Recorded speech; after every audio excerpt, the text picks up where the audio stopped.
believing that the British government has no right in Ireland.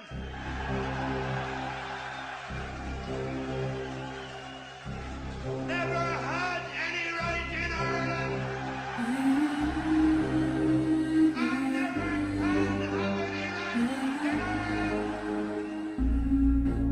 Ireland. For centuries, Irishmen and women had rejected British control of their affairs. Rebellions in 1641, 1798, 1803, 1848, and 1916 demonstrated a clear desire for independence. The rebellion on Easter of 1916 saw the leaders of the rising executed.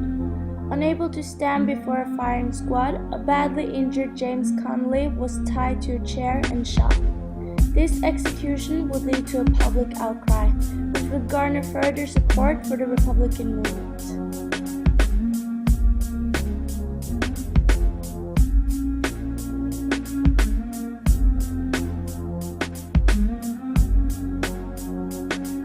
The 1918 Irish elections saw Irish nationalists win 79 seats out of a possible 105. Holding a majority in 28 of the 32 counties of Ireland, the mandate for a 32-county Irish Republic was etched into history.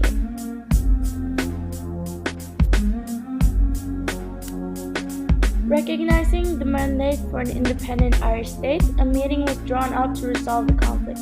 Sent at the behest of Eamon de Valera, an Irish delegation went to London in 1921 to negotiate a treaty between the two nations.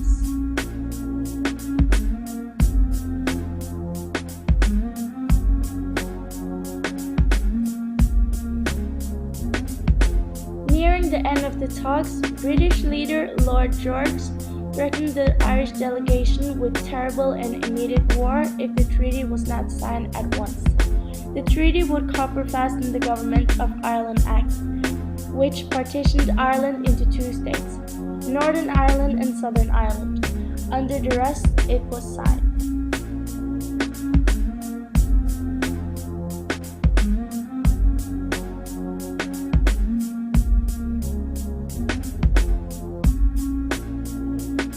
The treaty was ratified by only 7 votes, with 64 votes for and 57 against. Discontent with the terms of the treaty, which would copper-fasten partition, a civil war broke out.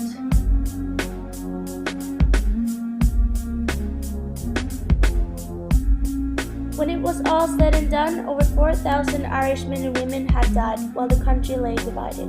Many leaders of the anti-treaty side were executed by British-sourced weapons, while nationalists in the newly partitioned north of the country were attacked by loyalist mobs and British armed forces, validating the fears of the anti-treaty side.